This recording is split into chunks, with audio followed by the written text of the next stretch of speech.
परमपिता परमात्मा के पास क्या है और हमारे पास क्या नहीं है, इसको जब तक हम नहीं समझेंगे तब तक उससे जुड़ने के लिए हम विवश नहीं होंगे। आपके पास में जो नहीं होता है, सबसे पहले आपको उसका आभास होना चाहिए कि मेरे पास ये नहीं है। फिर दूसरा ज्ञान ये होना चाहिए कि वो कहाँ पर मिलेगा, वो पदार्थ जो मेरे पास नहीं है। आप प्रायः घरों में रहते हैं और घरों में जिस वस्तु का, जिस पदार्थ का अभाव आपके पास है, तो सबसे पहले तो उसका ज्ञान होना चाहिए। ज्ञान के साथ आवश्यकता उसकी कितनी है उस पदार्थ की। कई बार घर में वो पदार्थ का अभाव तो है, लेकिन कहते हैं नहीं अगले महीने ले लेंगे। इसका मतलब उसकी महती आवश्यकता नहीं है। यदि तत्काल आवश्यकता है तो आप उतने ही यत्न से उसको प्राप्त करने के लिए चेष्टित होंगे। तो मेरा आप सबसे ये प्रश्न है कि क्या परमात्म तत्व का आपके पास अभाव है? क्या ये अभाव महसूस करते हैं कि परमात्मा हमसे ठीक से जुड़ा हुआ नहीं है, जो कनेक्टिविटी परमात्मा से होनी चाहिए वो ठीक प्रकार से नहीं है, समुचित प्रकार से नहीं है, और नहीं जुड़े तो क्या हानि है? क्योंकि परमात्मा अगर नहीं मिल रहा है, उसका भजन नहीं भी कर रहे हैं, तब भी काम चल रहा है, आप ऐसा आभास करते हैं। इसलिए शायद इतना मन लगाकर पुरुषार्थ नहीं करते। जैसे धन प्राप्ति के लिए जितना पुरुषार्थ मनुष्य करता है, उतना वह परमात्मा की प्राप्ति में पुरुषार्थ नहीं करता। और मैं इसके पीछे एक ही कारण समझता हूँ कि धन की आवश्यकता को आप महसूस करते हैं कि इसके बिना काम नहीं चलेगा। परमात्मा ना भी मिले तब भी बोल तो दो, चल जाएगा काम। चल ही तो रहा है अभी तक, लेकिन इसको काम चलना अलग बात है, लेकिन बहुत अच्छे से चलना वो दूसरी बात है। आपका काम चले बहुत अच्छी बात है, लेकिन बहुत अच्छे से चले ये ज़्यादा उचित है। आप बुद्धिमान हैं, समझदार हैं, तो आपके पास में धन भी हो, लेकिन धन का आनंद कब लिया जा सकता है? मैं आपसे निवेदन कर रहा हूँ, जब आप धन के साथ में भगवान को भी जोड़ लेवें, ईश्वर को भी जोड़ लेवें, तब आपका जो आनंद है, आपकी जो खुशियाँ हैं, आपके जो सुख हैं, वो कितने गुने बढ़ जाएंगे? सहस्त्र गुणित। तो परमात्मा के ना जुड़ने से शारीरिक मानसिक दुर्बलताएं आपकी अत्यधिक बढ़ जाएंगी। तो सबसे पहले इस बात का ज्ञान हमें हो कि परमात्मा के पास क्या है और मेरे पास क्या नहीं है। कौन बता सकता है परमात्मा के पास क्या है? समझदार लोग कह रहे हैं सब कुछ है। सब कुछ है, एक उत्तर हो गया कि सब कुछ है। चलो हम ऐसा मान लेते हैं परमात्मा के पास सब कुछ है और मेरे पास तो सब कुछ नहीं है। तो फिर हमें किससे जुड़ना चाहिए? सीधे सीधे परमात्मा से। सब कुछ है इसलिए ऐश्वर्यशाली उसको कहा। इंद्र, बहुत सारे इंद्र देवता वाले मंत्र हैं। ऋग्वेद तो भरा पड़ा है, तो ऋग्वेदीय यज्ञ चल रहा है। ऋग्वेद का एक छोटा सा मंत्र, 2 मिनट में उसकी बात कर रहा हूँ। एक मंत्र में परमात्मा के लिए कहा कि वो जो परमपिता परमात्मा है उसको इंद्र तो कहा ही है, और वो परमपिता परमात्मा इंद्र समह दीनता प्रतिपम जगम आशुचे मृडा सुक्षत्र मृडय, एक छोटा सा मंत्र है ऋग्वेद का, कि वो परमपिता परमात्मा, उसको कहा समह। इसका मतलब है धन से युक्त। परमात्मा निर्धन नहीं है। परमात्मा कैसा है? धन से युक्त। लेकिन हम अज्ञानी लोग उल्टा समझते हैं कि परमात्मा के पास प्राय इन चीज़ों को नहीं देखते। मैं सामने देखता हूँ कि आपके आर्य समाज के सामने ही बहुत सारे फल वाले, बहुत सारे और वस्तुएं लगाकर खड़े होते हैं। और वो यही सोच रहे होते हैं कि ये हाँ मेरी दुकान है, मेरा फल है, ऐसा सोचकर। तो मैं कई बार प्रश्न करता हूँ कि अगर परमात्मा ने ये ना दिए होते तो तुम्हारी दुकान कहाँ होती? आपने तो बनाया नहीं, सेब आपने बनाए, केले आपने बनाए नहीं, आपके द्वारा तो नहीं बने। कोई फैक्ट्री में बनते हैं, फैक्ट्री में भी नहीं बनते। और फैक्ट्री में भी कुछ बन रहा होगा तो मूल पदार्थ कहाँ से आया? उसका उत्पादन कौन कर रहा है? उसका उत्पादन तो परमपिता परमात्मा ही करता है। तो कहा, हे परमपिता परमात्मा, आप धन से युक्त हैं और मेरे पास धन का अभाव है। दीनताम प्रतिपम जग्म आशुचे, और मैं, दीनता कहते हैं दुर्बलता।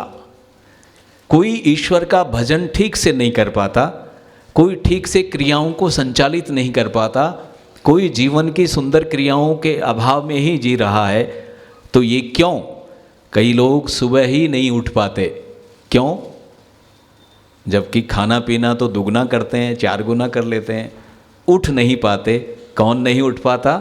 जो कमज़ोर है। कमज़ोरी तो है, कहते हैं शरीर में तो बल है लेकिन मानसिक शक्ति तो नहीं है, उठने का भाव ही नहीं बनता उसमें। तो क्या हुआ? इसको कहते हैं दीनता। लेकिन परमात्मा में कोई दीनता नहीं है, परमात्मा में कोई दुर्बलता नहीं है। परमात्मा से क्यों जुड़ें? ईश्वर की भक्ति क्यों करें? परमात्मा से किस कारण से जुड़ना चाहिए? मेरे पास धन का अभाव है, मेरे पास दुर्बलता है। इस धन के अभाव को और दुर्बलता दोनों को दूर करने का अगर कोई साधन है तो कौन है? वो परमपिता परमात्मा। आप जानते हैं जितने भी ईश्वर की तरफ बढ़ने वाले लोग थे, और हम प्रायः एक मंत्र पढ़ते हैं, ये आत्मदा बलदा, परमपिता परमात्मा आत्म बल का देने हारा। ईश्वर सबसे बड़ा आत्मबल, शरीर बल किसी के पास में कम भी हो, लेकिन आत्मबल अगर बहुत ज़्यादा हो तो उसके कार्य करने की क्षमता सहस्त्र गुना बढ़ जाएगी। मैं हमारे दादा गुरु महर्षि देव दयानंद के गुरु स्वामी विरजानंद दंडी, आपने उनका शरीर देखा होगा, कितना सा वजन होगा उसमें। बिल्कुल एक एक हड्डी पसली हम गिन सकते हैं, लेकिन आप देख सकते हैं कि शरीर का बल कम होते हुए भी आत्मबल कितना होगा कि वो किस प्रकार से कितना कार्य कर गए। तो आत्मबल की प्रतिष्ठा नहीं हुई, लेकिन भौतिक पदार्थों को खाने पीने को हमने कई गुना बढ़ा दिया। तो अगर आपको वेट मशीन पे तोला जाए तो 100 किलो भी आप पार कर जाएंगे, लेकिन आत्मबल कुछ भी नहीं है। सुबह उठ नहीं पाते, संध्या नहीं कर पाते, हवन नहीं कर पाते, सुंदर कार्य नहीं कर पाते, सुंदर योजनाएं अपने जीवन के लिए सिद्ध नहीं कर पाते। तो वेद का मंत्र कहता है ये जो दीनता है, ये जो दुर्बलता है, इसको दूर करें। परमपिता परमात्मा के पास योग्यता है। तो दीनता प्रतिपम, और मैं विरुद्ध चला, जग्म आशुचे, मैं बिल्कुल विपरीत दिशा में चला गया हूँ। दुर्बलता के कारण जहाँ मुझे नहीं जाना चाहिए था मैं वहाँ चला गया हूँ। जग्म आशुचे, और ईश्वर में एक और गुण है, वो पवित्र है, शुचे, और हम अपवित्र होते हैं। इसीलिए आपको रोज आचमन भी कराते हैं। हमारे शतपथ के ऋषि कहते हैं आपको आचमन क्यों कराया जाता है?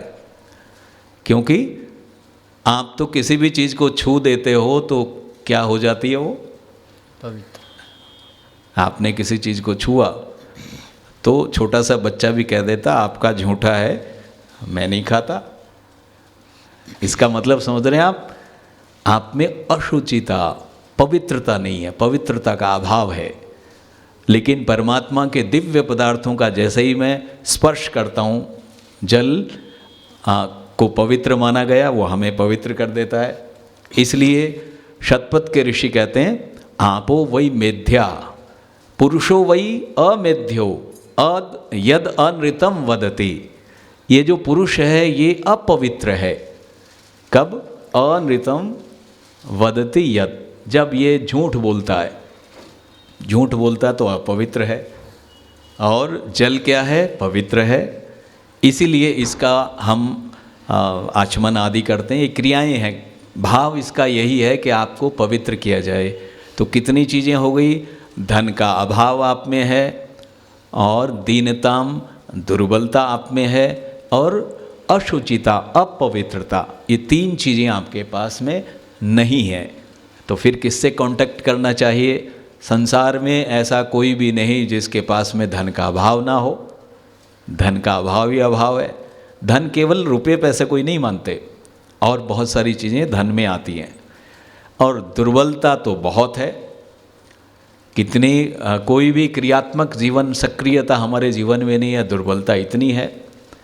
परमात्मा हमारी तरह आलसी प्रमादी नहीं है, उसमें कोई कमज़ोरी नहीं है, लेकिन और अपवित्रता, तीनों चीज़ें आपके जीवन में बहुत रच बस गई हैं।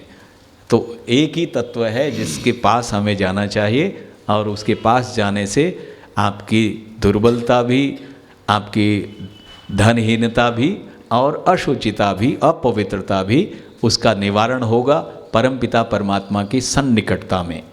तो इसलिए ईश्वर को कहा सुक्षत्र, ठीक प्रकार से रक्षा करने वाला। यदि हम परमात्मा के पास चले गए तो आपकी ठीक प्रकार से रक्षा होगी, कोई डाउट नहीं, कोई संदेह नहीं। लेकिन परमात्मा से दूरी बनाकर रखोगे और अपने चारों ओर कौन सी सिक्योरिटी होती है, जेड सिक्योरिटी, और अगर वो भी चारों तरफ आप रखेंगे, अपने साथ में बॉडीगार्ड्स रखेंगे, तब भी आप सुरक्षित नहीं हैं।